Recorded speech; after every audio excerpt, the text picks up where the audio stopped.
Assalamualaikum warahmatullahi wabarakatuh. Salam sejahtera, selamat sore teman-teman. Ketemu lagi di podcast Aksi Nyata dari Kamu untuk Indonesia. Senang sekali. Seperti biasa, sore ini kita akan ngobrol selama kurang lebih 30 menit ke depan dengan berbagai tema dan bahasan yang pernah kita bawa ke meja ini.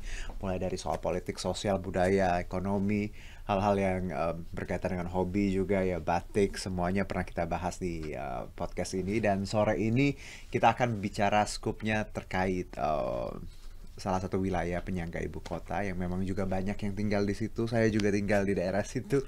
Jadi nanti kita bicara Tangerang. Tapi sebelumnya saya mau nyapa dulu buat teman-teman yang nonton podcast Aksi Nyata dari Kamu untuk Indonesia ini, bahwa platform kita banyak banget, jadi bisa ditonton di berbagai platform, mulai dari Instagram, Facebook, Twitter, dan juga YouTube-nya Partai Perindo. Semuanya @Partai Perindo, RCTI Plus, Okezone, Sindo News, iNews.id, dan juga websitenya Partai Perindo. Jadi tinggal dipilih aja mau nonton di mana, monggo silahkan. Dan juga seperti biasa kita ada e-voucher masing-masing Rp100.000 untuk teman-teman yang nonton hari ini.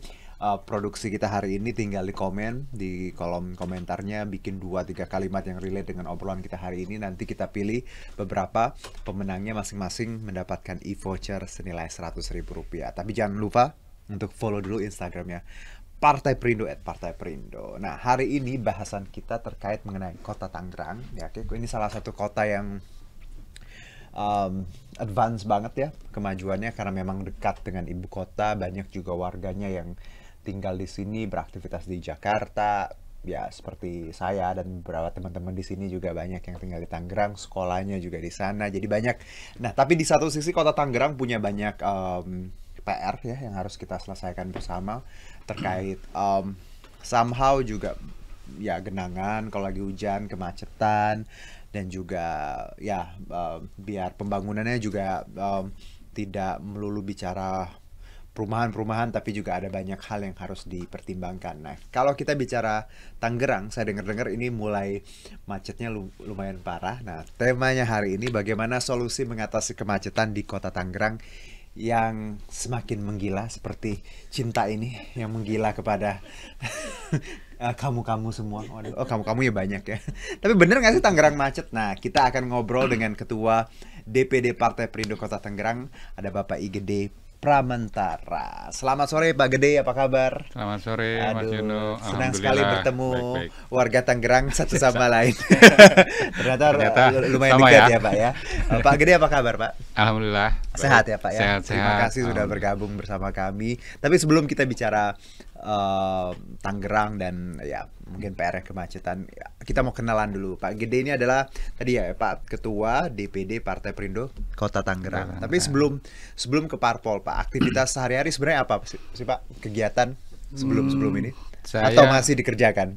ya saya bekerja di PT Air Tangerang gitu ya. Saya di situ sebagai dewan pengawas. Baik. Lalu ada beberapa ya usaha sendiri, ada Baik. beberapa usaha yang saya lakukan sendiri. Oke. Seperti itu. Terjun gitu. ke politik dari sebelumnya berwirausaha gitu kan, swasta lah seperti itu. Triggernya apa? Awalnya tuh saya berpikir bagaimana caranya biar bisa lebih terjun ke masyarakat, gitu ya, biar bisa langsung berhubungan dengan masyarakat. Yang salah satunya ya saya rasa saya harus masuk ke dalam partai politik, Ya, gitu. betul. Dan kebetulan pada saat itu, pada saat saya pertama masuk ke partai politik, ya ada peluang untuk bisa masuk ke Partai Perindo, gitu kan. Dan begitu saya pelajari, ternyata visi dan misinya itu samalah seperti yang saya harapkan, gitu kan, memajukan masyarakat, kesejahteraan masyarakat, terutama untuk masyarakat di kalangan bawah, seperti itu. Oke.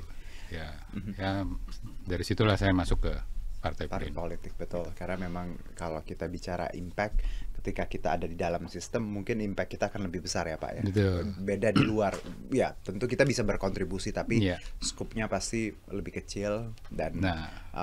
ya tadi memang kalau pernah di luar, kenapa tidak kalau pengen bigger chance lagi untuk kita Ya. punya kontribusi. Nah, Perindo sendiri, kenapa Pak Gede jatuh cinta kepada partai yang keren ini?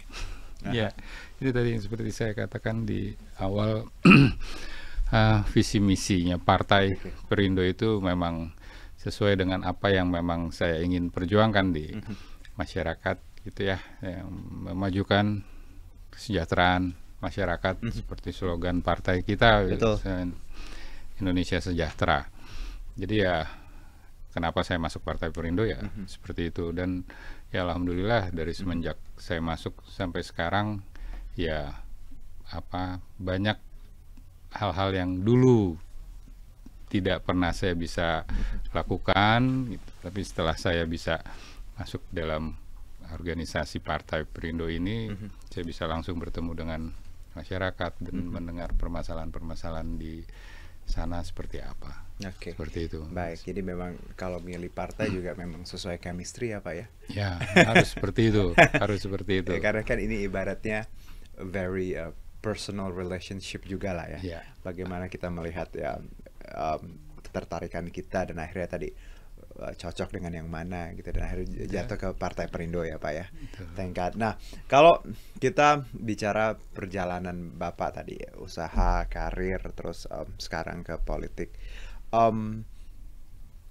one thing mungkin yang saya ngeliat bahwa nggak gampang kan, pasti karena harus ada adjustment segala macam. Keluarga supportnya seperti apa Pak? Ya, awalnya sih bertanya-tanya karena memang biasa itu Pak, ya, pasti ditanya kok bener. Ya tidak ada dulu tidak ada basic di situ, tapi begitu saya ada kesempatan untuk itu ya terus menanyakan terutama ke istri, ke anak-anak gitu ya. Mereka pada akhirnya ya mendukung saja gitu. Selama tidak, ya tetap saya harus membagi waktu gitu kan. Tapi memang kadang pada saat-saat load-nya sedang tinggi untuk urusan kepartaian, kadang ya mereka menjadi nomor 2 juga pada akhirnya. Tapi ya mereka harus mengerti itulah gitu, karena kan nggak juga setiap saat gitu ya. Dan pasti mereka juga ngerasa bahwa bangga sih, karena kan kita tahu bahwa orang tua ya anaknya, apalagi pasti anak punya impact yang besar untuk tadi kalau saya ngeliat diri saya, kalau ngeliat orang tua, bahwa yang orang tua saya bangun, yang orang tua saya build dari awal, somehow saya ngerasa bahwa saya yang sekarang tuh bentukan mereka dari dulu. Dan pasti tadi kalau kita bicara orang tua, keluarga pasti support system yang luar biasa ya Pak ya, untuk kita bisa berjuang di ranah apapun. Nah, sekarang kita bicara Tangerang Pak. Menarik bahwa kota Tangerang ini kan saya bilang wow, luar biasa advance-nya. Jangankan kita nggak usah bicara ya 10 tahun yang lalu lah. I think it's totally different ya in many ways. Bangunan, semuanya. Aku karena saya tinggal di situ, saya amaze-nya tuh luar biasa ya. Dan ini is a good thing. Tapi di satu sisi kita tahu bahwa kepadatan ini menciptakan kemacetan. Dari sudut pandang Pak Gede, well, menurut saya pribadi macetnya ya masih manusiawi sebenarnya ya. Saya masih bisa kayak oh ya it's okay compare to Jakarta ya. And other region misalnya Depok, Bekasi. Kalau dari sudut pandang Pak Gede, sebenarnya Tangerang tuh macetnya seperti apa? Atau ya tadi kalau judul kita kan memang macetnya makin hari makin parah. Dari sudut pandang Pak Gede? Ya, saya tinggal di Tangerang itu dari sebelum masih bayi ya. Aduh, ya ampun. Saya dari umur 3 tahun, jadi mungkin dari tahun 70 sekian gitu. Saya tinggal di sana, jadi saya tahu banget perkembangannya Tangerang seperti apa. Nama saya ya pasti orang tahu lah, nama saya Bali gitu, tapi saya jadinya sudah orang Tangerang. Gitu. Namanya Bali, benar. Akhirnya saya juga di Jakarta sebenarnya. Gitu. Umur 3 tahun saya sudah tinggal di sana, dari mulai TK, SD, SMP, jadi saya tinggal di sana sampai sekarang, dan mengetahui banget apa perkembangan Kota Tangerang tuh seperti apa. Dulu Tangerang itu kan memang hanya satu ya, Kabupaten Tangerang. Sekarang Tangerang itu terbagi 3, Tangerang Raya gitu ya. Ada Kota Tangerang, Kabupaten Tangerang, dan Kabupaten Tangerang Selatan. Gitu. Nah ya, sama aja semua wilayah itu semuanya juga udah macet gitu ya. Dan dulu mungkin waktu saya masih SD, SMP itu nggak ada tuh terlihat kemacetan yang seperti ini. Bahkan dulu SMA Jakarta juga belum separah ini kali macetnya. Itu SMA, kebetulan saya waktu itu SMA-nya di Setiabudi. Jadi saya pulang pergi tuh. Pulang pergi. Tapi masih bisa, Mas Juno. Saya berangkat jam 6 sampai di Setiabudi jam 7 kurang seperempat, jadi nggak telat. Itu masih bisa. Dulu. Betul. Tahun 90-an itu saya SMA di SMA 3. Sekarang kan nggak mungkin. Jangan. Sekarang nggak mungkin. Nggak mungkin. Oke lah, perjalanan dari Tangerang ke Jakartanya oke lah, pasti macet di sininya gitu ya, di Jakartanya. Tapi di Tangerangnya sendiri sekarang kemacetannya itu wow, gitu ya, sudah sangat-sangat. Ya kalau menurut saya, karena saya kalau membandingkan mungkin 30-40 tahun yang lalu jelas beda jauh sekali. Dan saya rasa itu semua ya pastilah, satu kota itu kan pasti berkembang. Pembangunannya, masyarakatnya, apalagi di Tangerang itu banyak sekali perumahan-perumahan baru yang memang dibangun seperti itu, mau dari yang seperti BSD, Sumarekon, Gading Serpong dan sebagainya yang besar-besar gitu, sampai yang hanya mungkin klaster-klaster kecil itu. Dan itu ya saya rasa yang membuat kemacetan di Tangerang tuh ya semakin tinggi. Jadi karena memang ya tadi dulu Tangerang nggak seramai itu ya Pak. Klaster juga belum ada banyak. Belum.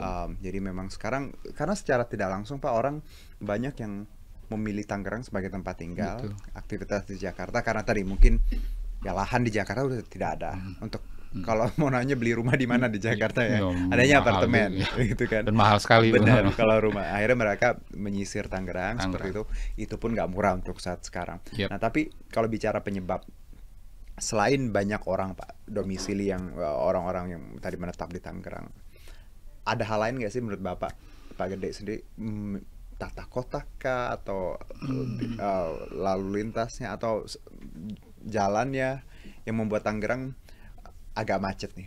Ya memang rame, but any other cause yang buat ya kita akhirnya macet? Ya saya rasa tata kota ya, perencanaan. Iya sih. Perencanaan kota yang nggak siap dengan perkembangan yang begitu cepat gitu ya. Tangerang memang kalau kita lihat ya, jalan-jalan utamanya segala macam ya old school sekali. Old school. Pertumbuhan jumlah kendaraan dengan pertumbuhan lebar jalan atau jalan baru tidak sebanding gitu. Harusnya kan berbanding lurus gitu ya. Harusnya sama, tapi ini jauh plus sekali. Juga mungkin angkutan umum loh Pak. Angkutan umum angkutan umum itu jelas. Dulu saya ingat kalau dulu gitu ya Mas, zaman-zaman saya masih SMP, itu angkot tuh merajalela tuh di sana ya, di Tangerang. Itu merajalela. Jadi di mana-mana angkot. Tapi kendaraan pribadi sendiri belum sebanyak sekarang gitu. Jadi ya itu bisa menjadi alternatif angkot itu gitu. Tapi sekarang apalagi dengan mulai semenjak ada kendaraan umum online itu ya, kendaraan itu akhirnya angkot-angkot itu juga mempunyai pesaing yang akhirnya mereka juga ditinggalkan. Betul. Memang secara angkutan umum akhirnya saya rasa itu menjadi masalah klasik di setiap kota-kota yang macet. Plus mungkin gini Pak, orang malas naik angkutan umum karena jujur ya kalau di Tangerang, menurut saya dengan kemajuan yang kita punya, angkutan umumnya tuh juga kurang nyaman. Harusnya angkutan umumnya juga, gimana orang mau naik angkot karena pertama nggak nyaman, kedua karena nggak nyaman ngerasa nggak aman dong Pak. Nah, kalau kita lihat juga PR-nya di angkot, harusnya juga angkotnya berbenah ya Pak. Berbenah. Boleh saya infokan Mas Juno, kalau untuk kota Tangerang, tapi untuk di kota Tangerang. Iya, kota Tangerang sendiri. Ya, itu ada angkutan, memang belum terlalu lama, mungkin baru beberapa tahun terakhir itu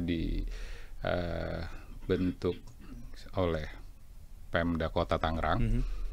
Itu ada angkot namanya Si Benteng. Oh, Si Benteng. Iya. Itu nyaman, Mas Juno. pintunya otomatis, AC, tempat duduknya kulit. Itu gitu. angkot ya Pak ya? Angkot. Okay. Bentuknya angkot. Bentuknya angkot. Okay. Murah. Hanya Rp2.000 untuk ya penumpang. Bahkan kemarin semenjak ada kenaikan BBM oleh Pemkot itu digratiskan. Itu si benteng itu. Tapi memang permasalahannya jumlahnya belum terlalu masif, belum terlalu banyak. Gitu. Jadi ya dengan jumlah penumpang yang cukup banyak, nggak bisa terpenuhi juga ininya. Tapi kalau secara konsepnya sudah bagus ya. Dan tapi itu hanya di kota ya? Di kota, hanya di kota khusus itu karena belum sampai ke Tangsel, belum sampai ke kabupaten. Makanya itu feeder sebenarnya si benteng ini itu feeder menuju ke tempat-tempat di Kota Tangerang juga ada BRT namanya bus rapid transit seperti di sini di Jakarta tuh bus Transjakarta, di sana Trans Kota Tangerang. Tayo namanya, Tangerang Ayo. Oh my goodness. Itu ya. Tayo. Itu bis. Gitu. Itu bis. Kalau itu bis sama biayanya juga murah, bahkan ada saat-saat tertentu yang digratiskan gitu ya. Dan itu nyambung tuh, terintegrasi dengan si benteng itu tadi. Tapi ya sama, belum terlalu banyak gitu, belum terlalu banyak. Nah, si BRT ini juga terintegrasi juga dengan Transjakarta gitu. Termasuk si benteng itu juga tadi terintegrasi. Jadi orang dari rumahnya naik itu sampai ke misalnya Transjakarta, dia kerjanya di Jakarta, dia bisa langsung gitu. Cuman masalahnya yaitu tadi Mas Juno tanya kan itu baru di Kota Tangerang. Nah, permasalahan yang selalu saya perhatikan jadi masalah itu integrasi antara transportasi di satu kota dengan kota yang lain yang nggak nyambung, nggak terintegrasi gitu Mas.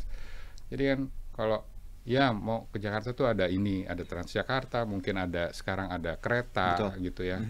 Tapi menuju ke stasiun tersebut atau menuju ke terminalnya si Transjakarta tersebut, angkutannya juga susah. Nah, itu tuh yang akhirnya menjadi masalah gitu loh. Jadi nggak nyambung itu. Terus misalnya dari Kota Tangerang mau ke Tangsel gitu kan.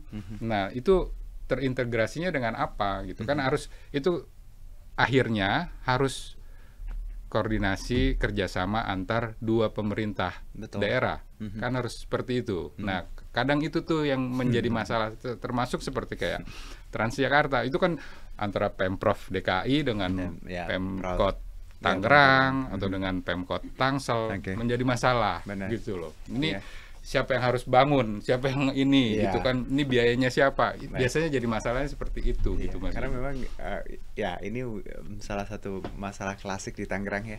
Satu wilayah yang dekatan ya bertetangga itu kadang koordinasinya luar biasa susah. Betul. Dan masyarakat yang kadang dikorbankan karena aksesnya juga nggak bisa segala macam, akhirnya ya angkotnya juga seadanya aja. Nah, ini jadi bicara kemacetan, jadi sebenarnya banyak ya Pak spektrumnya ya yang harus kita lihat ya. Di luar itu Pak, kalau nanti kita punya kesempatan, apa sih yang pengen Pak Gede bawa untuk mengatasi kemacetan di Tangerang ini kira-kira?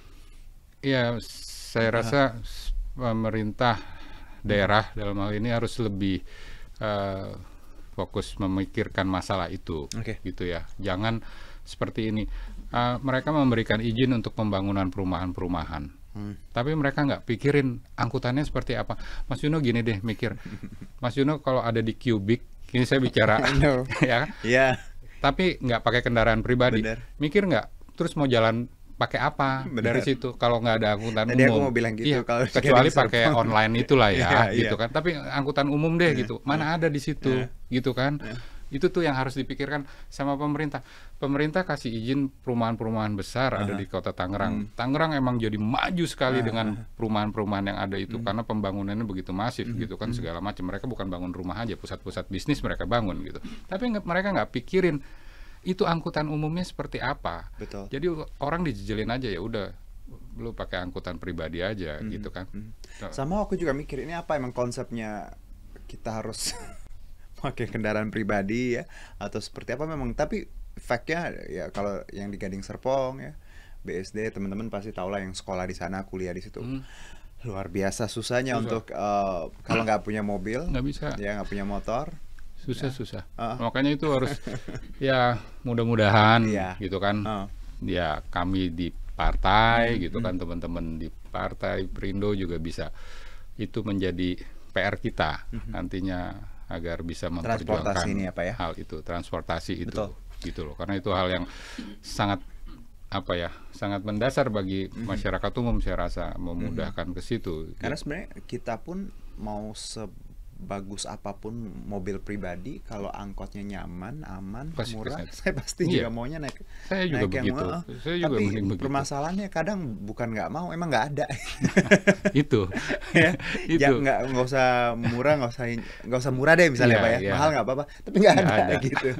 Tapi itulah problemnya. Tapi memang semoga ini bisa jadi PR nanti ya untuk Tangerang dan sekitarnya, karena yang kita bicarain juga saya bisa sangat relate. Pak Gede di Tangerang, saya di Tangerang, jadi tahu persis topografinya, kemajuannya. Tapi ya tadi transportasi memang sangat minim ya. Betul. Dan itu semoga nanti Pak Gede kalau ada kesempatan ya diberi amanah ya bisa membawa isu ini menjadi tadi bahasan untuk warga sekitar, dan tentunya ada perubahan yang lebih baik lagi untuk Kota Tangerang dan sekitarnya ke depannya. Pak Gede, thank you udah obrolannya. Terima kasih sama-sama. Saya pengen cepat pulang deh aja. Karena berasa ngobrol Tangerang, pengen pulang cepet tidur. Karena saya tahu Pak kalau udah keluar Tangerang, seperjalanan akan jauh. Saya tadi aja dari rumah ke sini 2 jam. Iya, biasa itu Pak. Saya udah spare time segitu sih kalau mau ke Jakarta. Baik Pak Gede, terima kasih. Tapi sebelum kita tutup, teman-teman, ini Partai Perindo, campaign aksi nyata dari Kamu untuk Indonesia ini relate banget dengan movement yang dijalankan oleh Partai Perindo, yaitu produktif, solutif, modern, bersih, berintegritas, peduli dan turun tangan untuk Indonesia sejahtera. Dan Partai Perindo memanggil putra-putri terbaik Indonesia melalui bacalek di berbagai level ya, untuk ikut di konvensi rakyat kita, untuk bacalek di semua tingkatan, DPRD Kabupaten Kota, Provinsi, dan juga RI. Dan caranya gampang, tinggal ke konvensirakyat.com. Dan untuk mendaftar sebagai anggota Partai Perindo juga gampang banget, boleh ke partaiperindo.com atau klik bit.ly/member Partai Perindo. Dan kita punya apps-nya, silahkan di-download ini apps-nya, informasinya banyak sekali, monggo dilihat ya, dibaca-baca silahkan. Dan untuk yang sudah ikutin kuis tadi, yang sudah nonton kita hari ini, terima kasih. Nanti kita umumkan di Instagram Partai Perindo, jangan lupa untuk follow @partaiperindo. Terima kasih, dan sekali lagi untuk Pak Gede, terima kasih. Sama-sama. Insya Allah kita ketemu lagi sesama warga Tangerang. Terima kasih juga untuk Partai Perindo yang selalu bergerak dengan aksi nyata. Semoga Partai Perindo semakin sukses dan maju terus untuk Indonesia sejahtera. Saya Herjuno Syaputra undur diri. Have a good day. Bye-bye. God bless. Marilah seluruh rakyat Indonesia, arahkan pandanganmu ke depan. Raihlah mimpimu bagi nusa bangsa, satukan tekad untuk masa depan. Pantang menyerah, itulah pedomanmu. Entaskan kemiskinan cita-citamu, rintangan tak menggentarkan dirimu. Indonesia maju, sejahtera tujuanmu, nyalakan api semangat perjuangan, dengunkan